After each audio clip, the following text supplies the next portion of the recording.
Estimados estudiantes, mil disculpas. Realmente acá se nos cortó la energía eléctrica. Un rayo, pues, complicó el tema de las clases que estábamos trabajando. Bien, entonces vamos a proseguir en este caso con la ejecución del tema sobre la política, ¿no es cierto? Rápidamente, entonces nos habíamos quedado un poco hablando sobre el tema de la cultura y la muerte y el sentido de la vida que estamos pregonando desde esa asignatura para retomar justamente este mundo ético. En cuanto a la ética y política, podemos decir que desde la palabra etimológica, político, política, es lo relativo a la polis, aquel término que los griegos llamaban como la comunidad, como la sociedad, en un sentido más amplio, ¿no? Esta política que será el conjunto de orden o esferas de todas las actividades y las instituciones, es decir, que quieren un poco ordenar, redireccionar, guiar, fomentar un bien común. La política es mala cuando se utiliza para fines supuestamente justos y democráticos, es decir, cuando el tema de la corrupción está de por medio, cuando no es el bien de servicio, sino de servirse de las otras personas. Entonces ahí prácticamente se deslinda todo el sistema político. El hombre, por lo general, desde la antropología, sabemos y conocemos que es un sujeto político. La política como tal, que se entiende a veces también como un arte, como unas estrategias, son las que a veces conllevan y se desvirtúan de todo lo que es el ente político. Entonces, la política, que son los medios para que el político ejecute una orden, un pensamiento, eso es tal vez lo que muchas veces está en cuestionamiento. Es ahí donde se enraizan toda esta cultura de la muerte que veníamos conversando, ¿no? Del atropello a la otra persona, del individualismo nefasto que hace tanto daño a la sociedad. También, por otro lado, las ciencias políticas pueden definirse como un conjunto de enunciados descriptivos sobre instituciones y acciones políticas. Es lo que va rigiendo prácticamente las entidades en un país. La tarea de la ética en cuanto a la política es tratar de salvar de ese abismo entre los principios y la acción, entre el individuo y la comunidad política. Por eso creemos que el mejor modo de abordar el carácter y contenido actual es una ética política, es recorrer etapas históricas más significativas entre lo que es la ética y la política, aunque sin perder de vista que nuestro objetivo no es el mero análisis histórico, sino la mejor comprensión del momento actual de esta relación, es decir, cómo nosotros podemos ser sujetos ético-políticos en una sociedad que realmente está muy carente de este elemento.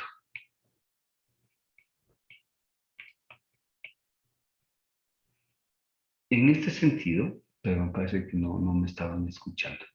Entonces decíamos, para repetir un poquito, ¿no?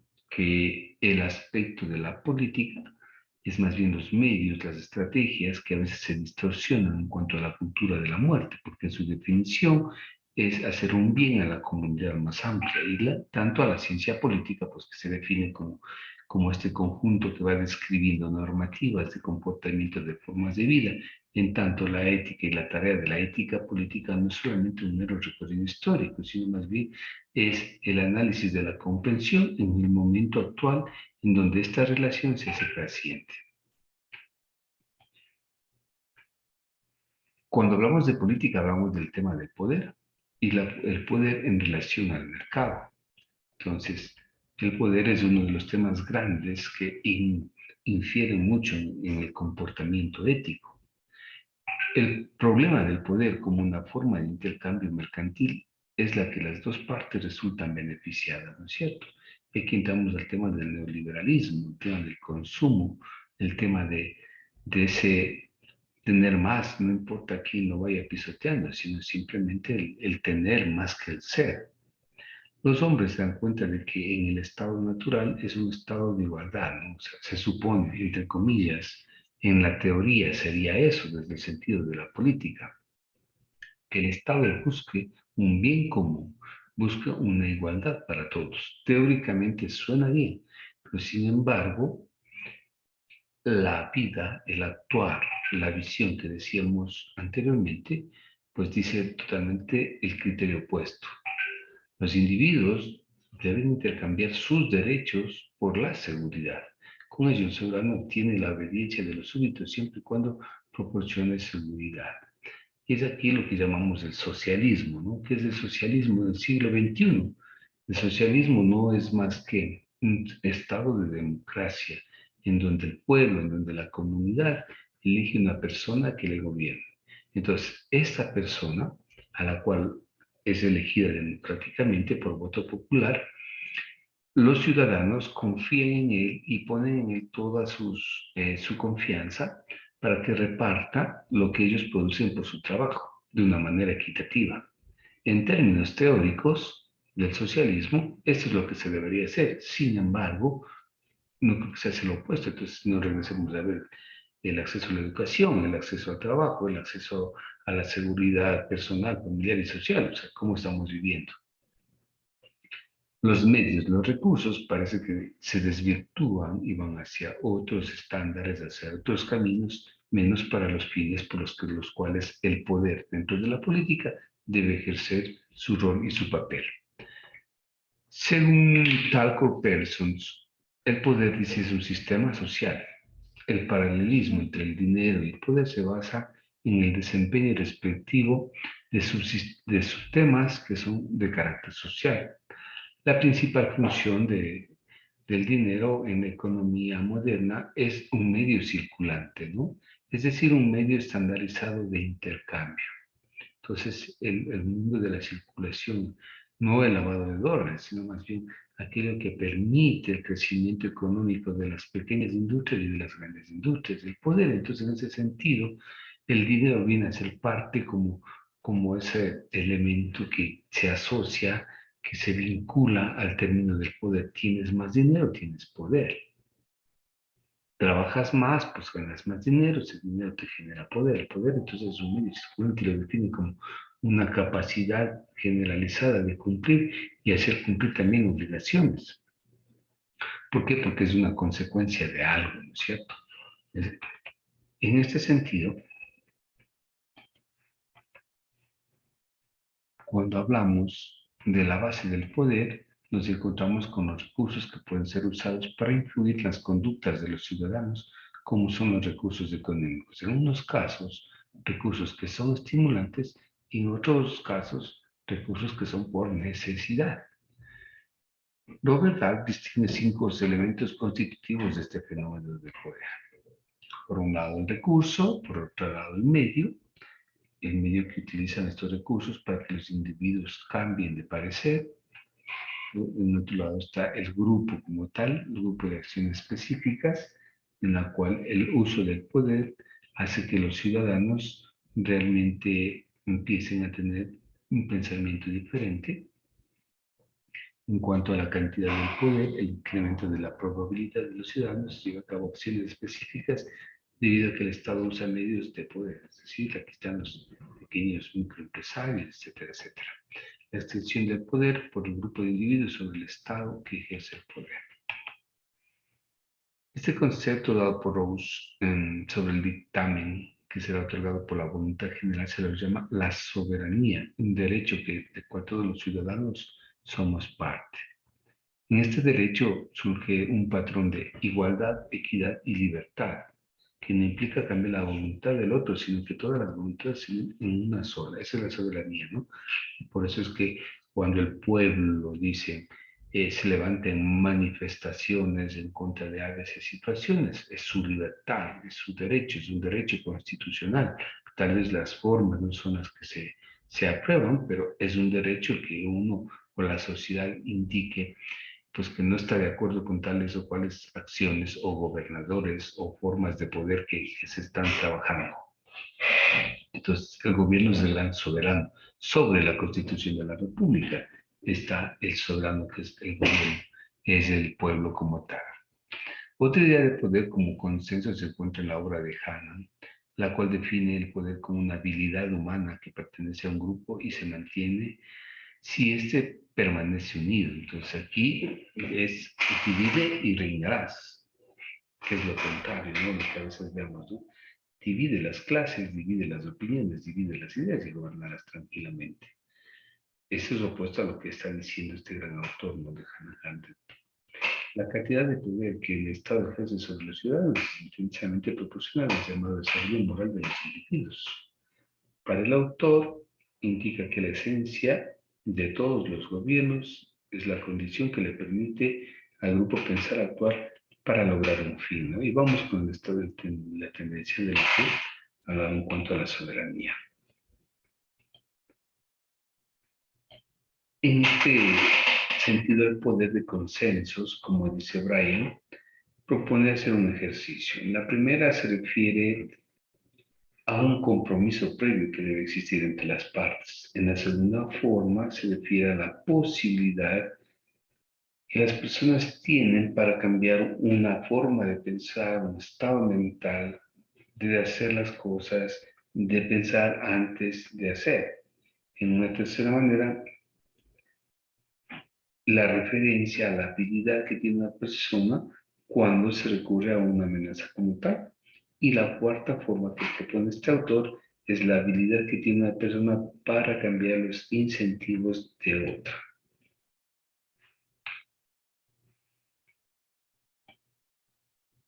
Primero, ¿qué persigue todo este? ¿De dónde surge el poder? ¿No? ¿Para qué es el poder? Como cuando se entiende como un servicio y no como para servirse. Primero, el poder protege la libertad de las personas. Segundo, el poder permite que se vayan elaborando grupos, uniendo grupos que forman resistencias que amenazan la libertad política. Entonces, pero cuando esta política está justamente enraizada al bien común. Tercero, en cuanto a las acciones revolucionarias que dan paso a que luego las instituciones sean liberadas, aparezcan nuevas institucionalidades en servicio de la sociedad o del proletariado. Entre aquí los valores morales y los valores políticos, para Max Weber, consigue el problema de la relación entre la ética y la política como una distinción de convicción, como una distinción de consecuencias. La ética no puede dejar de lado, no puede ser subjetiva el hecho para conseguir fines buenos. Hay que contar con medios morales y a veces dudosos, dice, al menos peligros y menos peligrosos, con la posibilidad incluso de tener consecuencias moralmente reprochables. Por eso es que aquí trabajamos con el tema de fin justificar los medios, para Maquiavelo, ¿no? Entonces, ¿qué significa esto de Maquiavelo, ¿no? De que el fin justifica los médicos, esta doctrina que contiene una doble moral, una moral de soberanos y una moral de súbditos.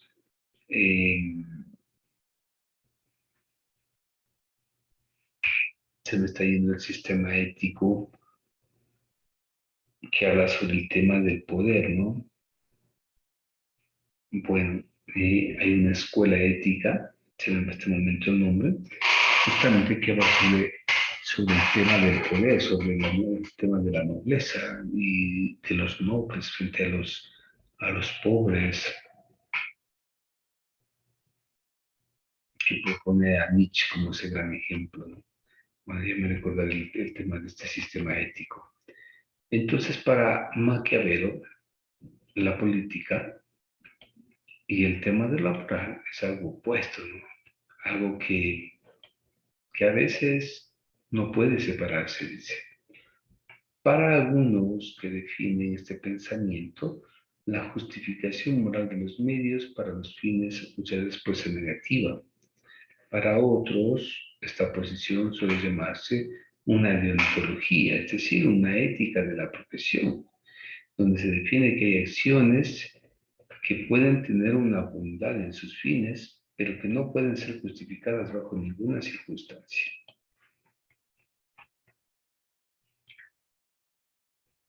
Características de este planteamiento. El límite del poder se encuentra en los derechos de los individuos. Ojo, el límite del poder se encuentra en los derechos de los individuos, pero quienes sustentan el poder piensan más en términos de lo que están haciendo que en sus consecuencias. No importa el fin, importa el medio como lo logran, no importa el fin.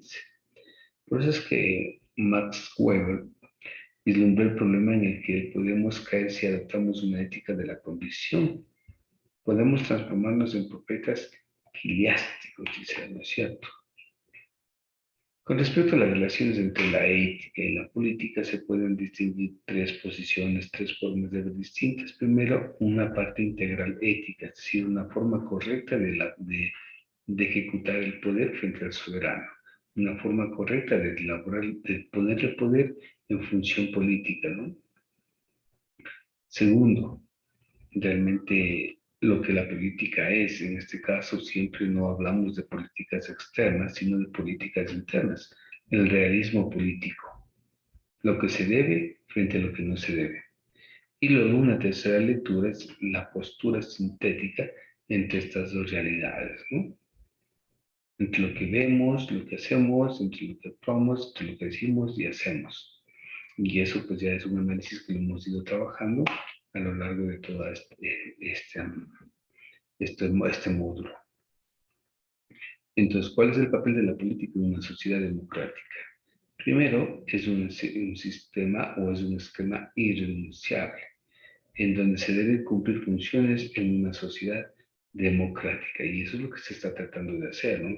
Las grandes pugnas de poder, eh, los partidos políticos, muchas veces que en este sentido parecen tiendas, como lo decía un periodista, tiendas políticas donde se venden puestos, se venden cosas.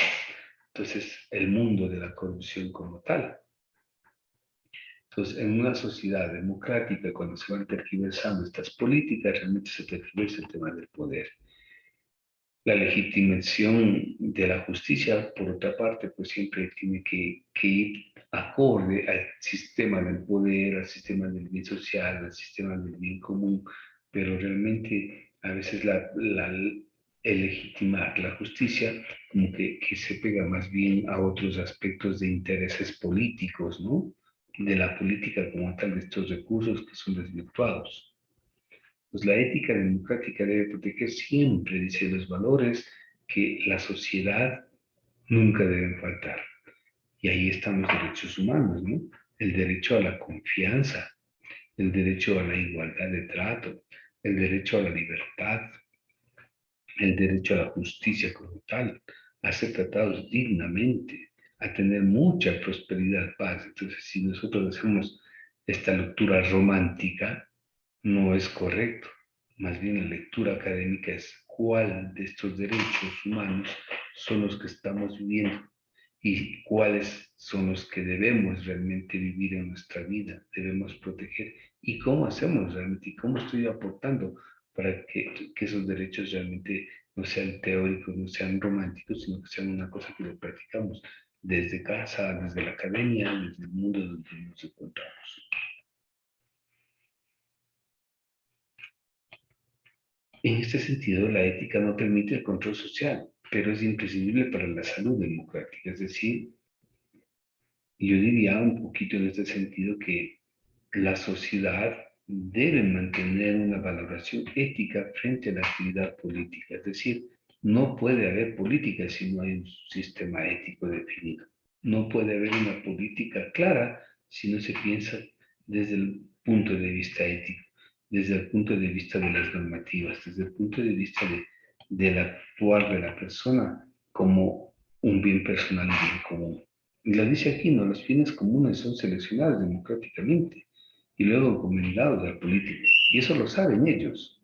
Por eso en las campañas se escucha mucho decir que necesita el pueblo, pero luego se olvidan. El legislador, y esto sería bueno, ¿no? Ahora que estamos oyendo las peleas entre la asamblea, los bandos del gobierno, los bandos del antigobierno, los que se creen de un lado o del otro, derecha, izquierda, etcétera. Me dice claramente aquí desde la ética, ¿no? Un legislador debe sentirse íntimamente comprometido con su tarea política. Vamos más de un año y los legisladores, muchos brillan por su ausencia en las reuniones, muchos mandan delegados, realmente da mucho que decir, mucho de qué hablar el tema de la ética en la política, es decir, una ética que está fuera más bien una ética que no ha logrado entrar en la cabeza de quienes están legislando o en su formación personal. Y esto sí sería una obligación. Si bien es cierto, en algún momento ya lo comentamos y lo decíamos ahí, un gran papelito que este nuevo gobierno decía, no vamos a trabajar éticamente, pero que quedan en letras. Es que volvemos al tema de la coherencia y de la forma de vida ética. No es fácil, es difícil. Y obviamente si el tema político y el tema del poder no está bien, el tema económico no va a estar bien. No, no puedo decir que el cuerpo está bien cuando mi mano pues me han amputado. O sea, no puedo decir eso. Si mi mano fue amputada antes porque mi cuerpo no está trabajando bien, algo no está mal, algo me falta por hacer, algo no es equitativo.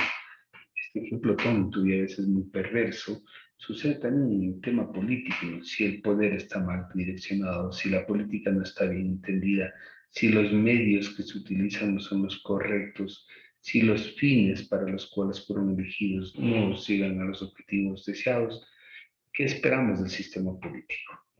Sin embargo, para ir reflexionando sobre el sentido de lo correcto, la economía es una ciencia social que estudia las formas distintas de administrar recursos disponibles para satisfacer las necesidades humanas. Y aquí sí todos necesitamos este medio de bien económico, ¿no? Hoy día no es un lujo tener un carro, no es un lujo ganar tanto dinero. Es un medio, un recurso que te permite estabilizar una condición de vida. También la economía estudia comportamientos y las relaciones de los seres humanos. La economía se centra en ese comportamiento para determinar ciertos sucesos o efectos que pueden producirse en el entorno.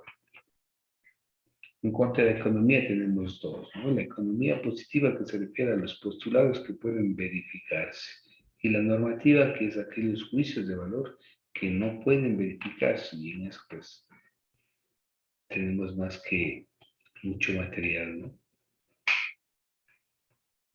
En cuanto al origen de la economía, se remonta a la antigua Grecia, en los imperios romanos, civilizaciones árabes, persas, chinas, indias, en donde la mayor influencia de esta época vino por parte de los judíos, los cuales utilizaron la palabra economía por primera vez y empezaron para referirse a la administración del hogar como tal. La ética, ¿qué es la ética económica? Es la ciencia que se acerca al orden moral, a la cooperación social para satisfacer necesidades vitales y culturales. Se ocupa de las relaciones éticas que deberían guiar las relaciones económicas entre los seres humanos. Y en efecto, tales normas tendrían que estar sobre la economía de nuestras sociedades. ¿Para qué sirve?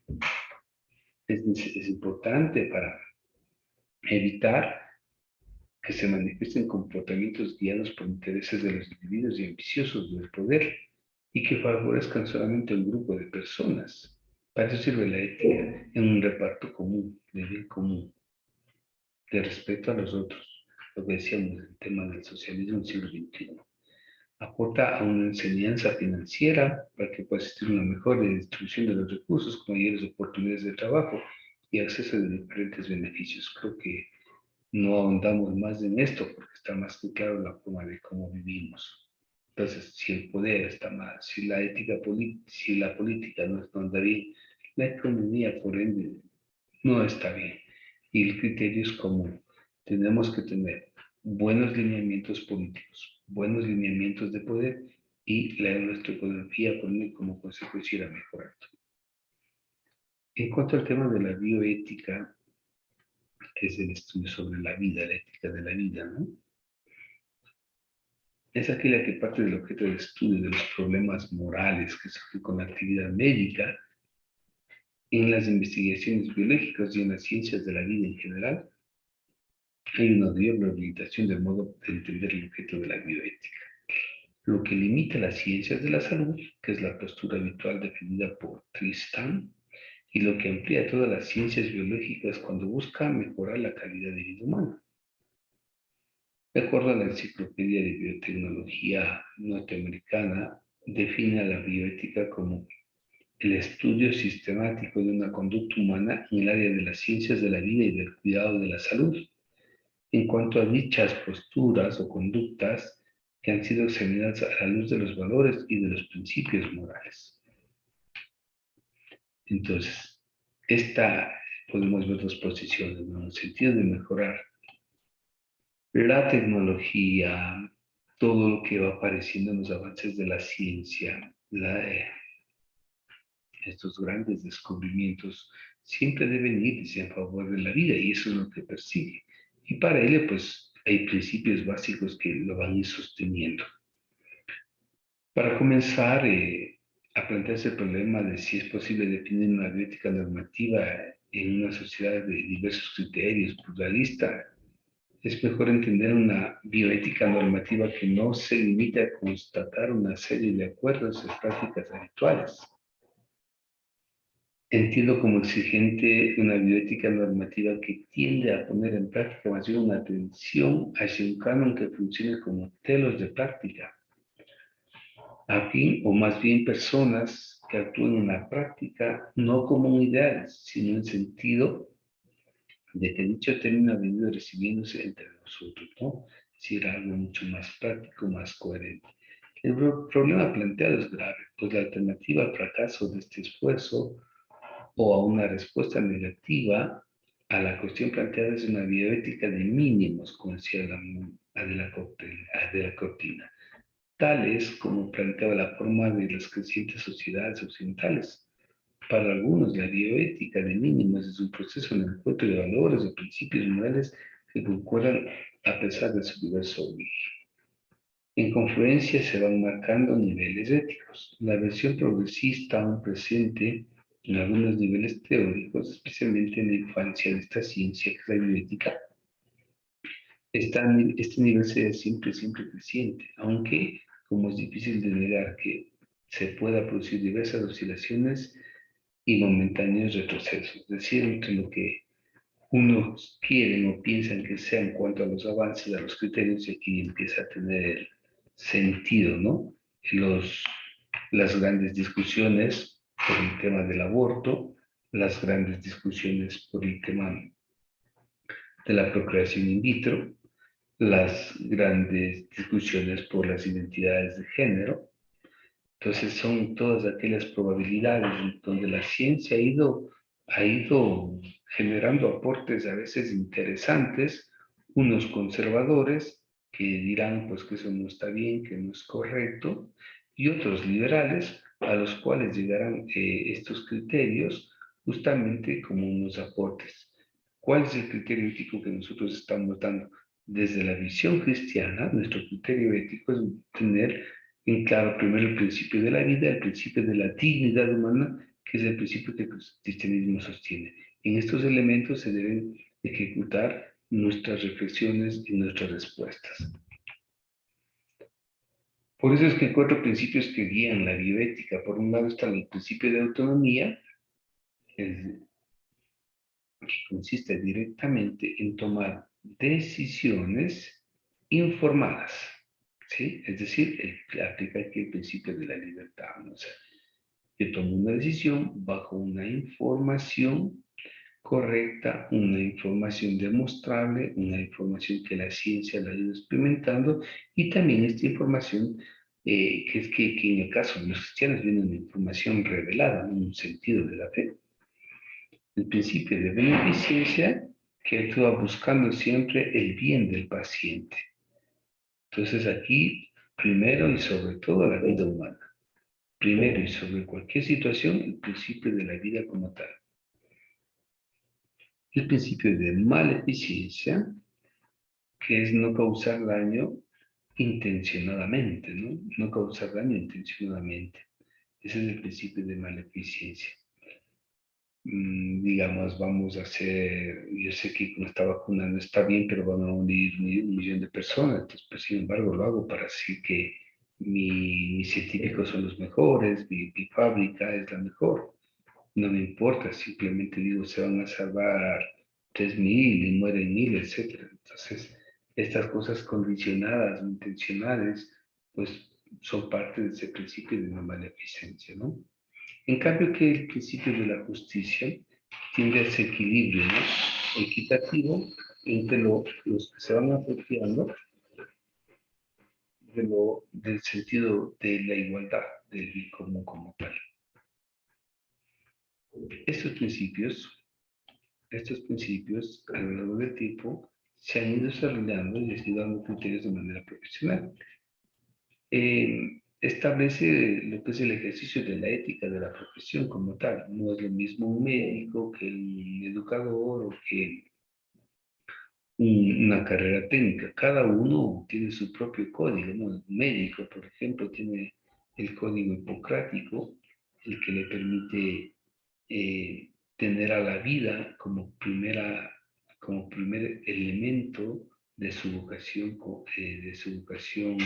natural, de su vocación profesional. El educador que tendrá como principio fundamental el formarse y formar a las nuevas generaciones en un sentido diferente y acorde también a los contextos que el mundo lo exige, ¿no? En cambio, el técnico que dirá, bueno, hacer de su profesión un servicio a la comunidad, pero también sin renegar que esto le genera unos bienes propios acordes a sus méritos que va estudiando. Entonces, las profesiones aquí o la deontología como tal vienen a ser parte de este sistema bioético. No se plantea la ética en relación a determinada profesión, sino que es en relación a la vida y el sentido general de la vida. Por eso es que siempre preguntamos, ¿qué aporta la ética a la vida profesional? Pues aporta mucho. La deontología aporta mucho con sus principios a que las personas vayan, de acuerdo a sus códigos, realizando ciertos comportamientos de desarrollo personal, desarrollo profesional y aporte a la comunidad. Que la universidad brinda esos espacios de formación, tienen los cursos de educación continua, los cursos de profesionalización y también tiene estos cursos de ética y ética profesional que le permiten llegar justamente a estos postulados. Y aquí hace un breve planteamiento en cuanto a lo que es el principio de beneficencia, ¿no? En el actuar bien, en buscar una actividad que priorice el ejercicio de la justicia conforme a las leyes, en priorizar el ejercicio de la profesión en servicio de la salud de las personas.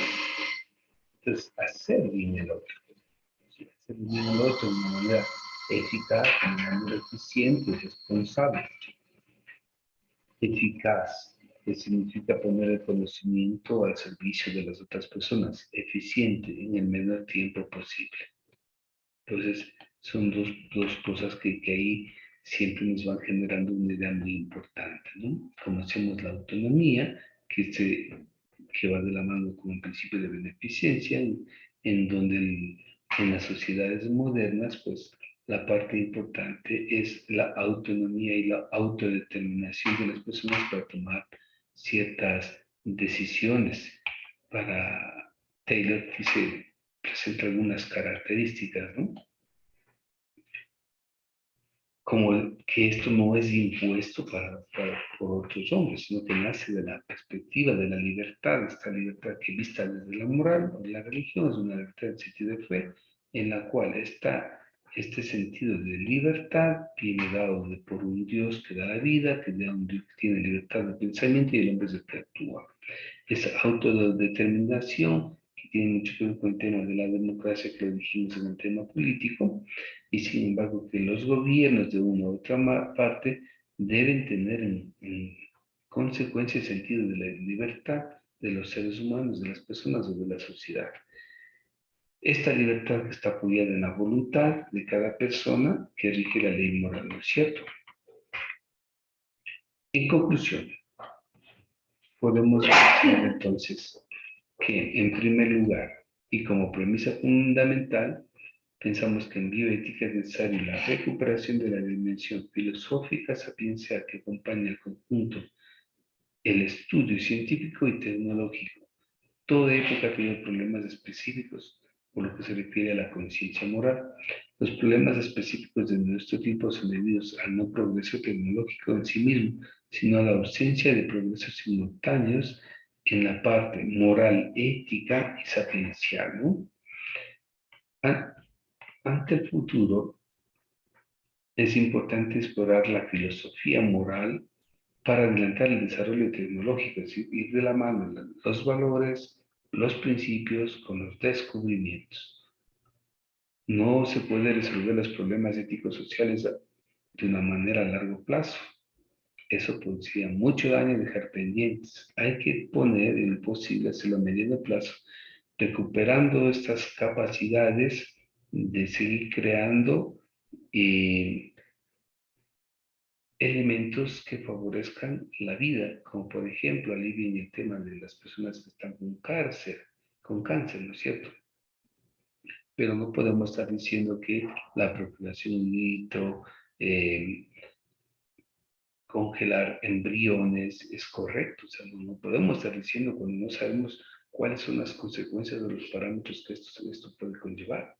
No podemos decir sí al aborto cuando sabemos que nadie tiene derecho sobre la vida de las otras personas. No podemos decir independientemente de las formas. Para eso existen los psicólogos, los especialistas, para que la persona pueda ir conllevando, no queremos decir que no reconocemos como un problema, sino que es un problema en el cual necesita el apoyo de muchas especialidades y especializaciones para que esa persona pueda conllevar ese y convivir con ese problema que realmente es importante. El tema del aborto en algunos países es tomado a veces de sistemas o de formas de ver político, económico. En otros países, como Latinoamérica, todavía nosotros tenemos estos rasgos de, de sentido de la vida frente a lo que realmente nos ofende y ocasiona la imagen de una mujer, la imagen de sus procesos, es decir, toda una postura de ponerse en la presencia de la otra persona como tal. La universidad tiene que tener un criterio ético frente al tema del aborto, y eso lo hablamos en el día 3. ¿Cuál es esa posición ética? Aquí no estamos coaccionando las otras formas de pensar, estamos dando una línea por donde la universidad se encamina, y la línea donde la universidad se encamina es la línea de la ética cristiana. ¿Por qué? Porque sus pensamientos rigen en el sentido de un cristianismo que respeta a las personas, respeta su dimensión, respeta sus procesos, su ciclo vital como tal, donde el método preventivo justamente es eso, ¿no? Prevenir ciertos elementos para el futuro que puedan contradecir, que puedan causar daño a la sociedad. Finalmente, que todos los conocimientos adquiridos se usen en beneficio de las personas. Es la preventividad, entendida como una corporalidad individual vivida.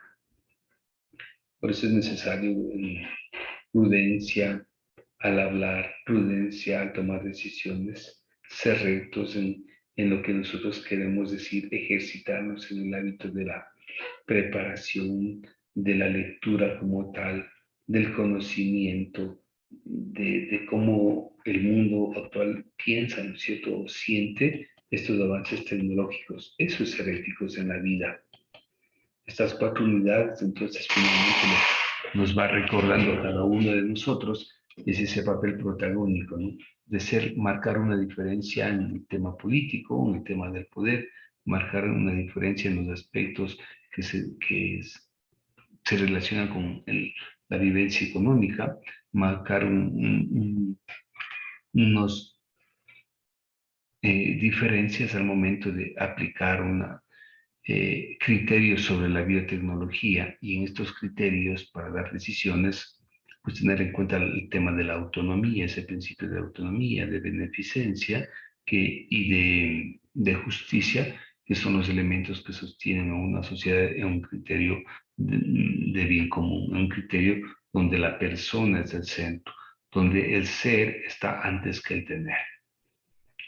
Creo que las lecturas que están ahí van a propiciar en ustedes también algunos elementos claves para ir mejorando la forma de comportamiento. No es fácil, yo lo vengo repitiendo y lo vengo sosteniendo, que tal vez no cambiaremos mucho el mundo, ¿no? No cambiaremos, pero ojalá podamos tener una actitud diferente de preocuparnos, y decir realmente cómo debe ser el sujeto ético, cómo debe vivir el sujeto ético y esa actitud que nos lleve a un cambio, creo que hemos hecho bastante. Pero si solamente son lecturas y solamente pensamos en que hay que pasar una nota, una asignatura, yo creo que pasaremos, haremos el esfuerzo, pero no generaremos un cambio.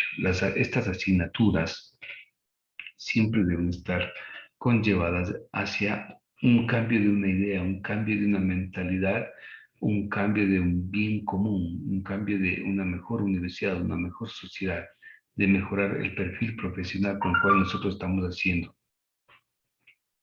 Entonces, en ese sentido, pues ojalá este módulo, esta materia que ustedes están cruzando y que estamos ya casi terminando, les pueda abrir a ustedes expectativas. Lo importante es que no aquí nos dan respuestas, no es lo importante que se generan respuestas, se generan inquietudes, se generan nuevas formas de pensamiento, se generan nuevas lecturas de diálogo. ¿Por qué el profesor está diciendo esto? ¿Por qué el profesor habla del pensamiento cristiano?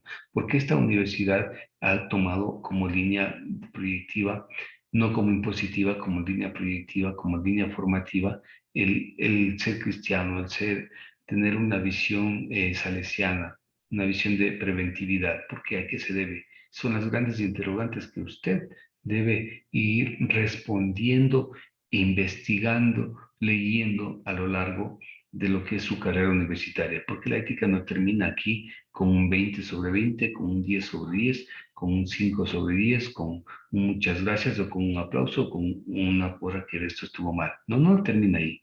Termina con los cuestionamientos y termina cuando la vida misma termina. Ni siquiera termina cuando te gradúas. Terminas cuando la vida deja de existir. Ahí termina el conocimiento y la función. Y ojalá mientras pase eso, podamos nosotros entender que nuestra actitud cambia muchas actitudes, que nuestra forma de ser puede cambiar también inclusive una sociedad. Hacia ello estamos tratando de trabajar y tratando de hacer. Bueno, si hay dificultad en el entendimiento de los temas de una tarea, pues les espero en las tutorías respectivas de sus horarios que lo tienen ahí, pues en sus ABAC, igual en el link. Pero sin embargo, algunos en este transcurso del tiempo han ido preocupándose por decir que tienen coincidencia con otras asignaturas o cosas por el estilo. Entonces, podemos vernos si no pueden en sus horarios que están en el ABA. El martes yo estoy desde las 4 hasta las 9 de la noche y el miércoles estoy desde las 4 hasta las 8:30 de la noche. Podemos tranquilamente por ahí generar un diálogo sobre estos ejes temáticos, sobre alguna tarea que quede pendiente, sobre alguna prueba con debida justificación. Eso sería, chicos. Entonces, terminemos de la mejor manera. Y sí, les recomiendo hacer esta línea de tiempo, esta línea secuencial de los ejes temáticos para la última tarea que vale 40 puntos y de evaluación que está programada. Eso es todo por el día de hoy. Muchas gracias. Hay 2 videos. Vuelvo y repito, mil disculpas. Acá tuvimos que cortar la clase o se cortó la clase debido a una irrupción de la energía, pero dejo los 2 videos para que lo puedan ustedes ver, visibilizar y hacer sus trabajos. Una buena tarde y hasta pronto, chicos.